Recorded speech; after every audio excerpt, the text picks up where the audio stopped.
Hi, my name is Tim Trono, and I'm here with John Bannon. Most of you already know the name, but John is the writer, producer of Impossibilia, Smoke and Mirrors, Dear Mr. Fantasy, and recently a 2 DVD set from Big Blind Media entitled Bullets After Dark. So first of all, thanks for being with us, John. I appreciate you taking the time. Happy to be here. And to start off here, John, can you tell us what the title means? I was wondering how obscure that was going to be. Bullets as in aces. It's all card tricks. Okay. And when I was talking with Owen, and he was sort of putting together the kind of the look and feel of the DVD, he was thinking more along the lines of a film noir, kind of dark, backlit kind of look to it, which is how it turned out. And so we were trying to come up with a title that combined card tricks with some kind of noir influence. And we kicked around a couple, but Bullets After Dark was the one that kind of stuck. But yeah. Bullets as in aces, After Dark as in film noir. It's not, and I'm not afraid of obscure titles. Now, where's the material taken from? Is it from just familiarize? Is it from some of your books, John, or?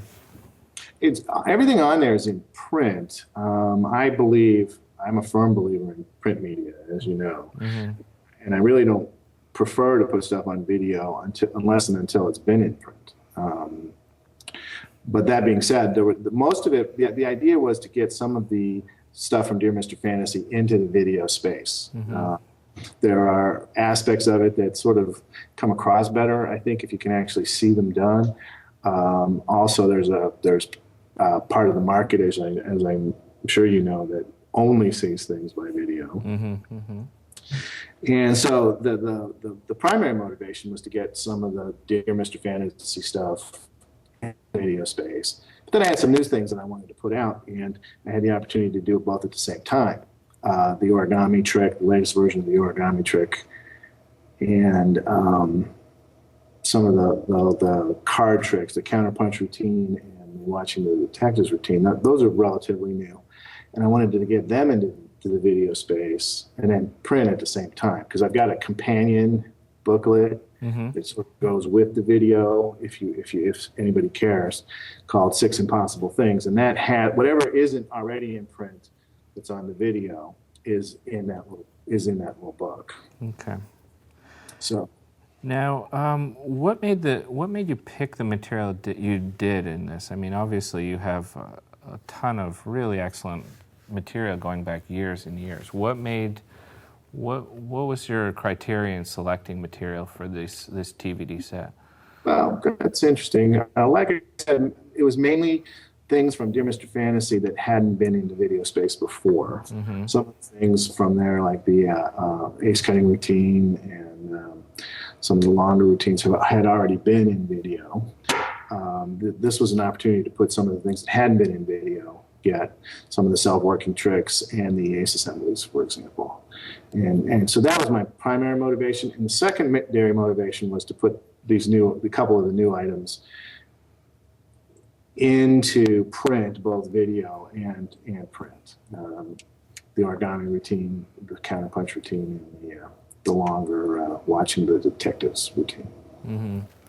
Now, I mean, which means nothing to anybody who hasn't seen it already, but maybe the names will be familiar. Yeah, and I mean, I'm sure people want to take a look at those particular routines.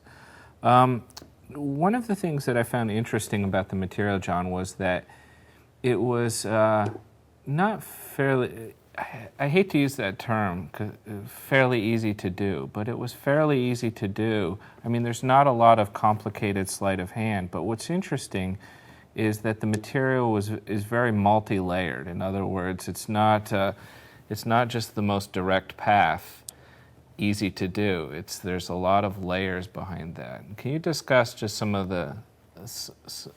that to maybe give a better understanding to the viewers? Sure. I like tricks that don't require a lot of work. obviously. And none of these tricks require anything like a pass or a half pass or a palm or even a top change. A lot of them are classically self-working, but they involve various principles rather than tacking one principle on to the end of the first one and on to the next one. You pile them up on top and have them all operating at the same time, sort of as a systems approach. Mm-hmm. And what that does is it gives a certain depth to the card trick without adding a lot of work to it. And that's something as I get older that I try to do more often, or as much as I can in constructing card tricks, is trying to figure out how to make them sort of more complex without adding slights to them. Mm-hmm. And so it's... Yeah, and I think what's the point on that is more complex is not more complex as far as necessarily the effect, but I mean, if you start going down one path, you're going to get fooled because there's something else that's pulling in methodology-wise, basically. Yeah, that's a good point. Yeah, you're right. Complex is probably not the right word in terms of hard to understand. Right. It's just there's more things going on in the construction than just one simple principle. Yeah, and go ahead. I'm sorry. No, I was also going to say I also have been taking a similar kind of approach with respect to presentation and construction in terms of the garden path, where you're leading the audience to expect one conclusion when really it's going to end a completely different but consistent way, which I think is a construct for a model for a trick is a good one. Mm-hmm. One that's, they're hard to come across ones that are actually effective, but nevertheless maintain that guard path kind of aspect to it. Right.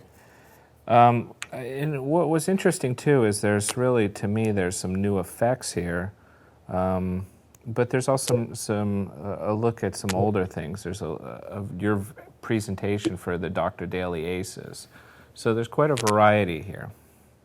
Well, yeah, that's good. I hope there's something on there for everybody.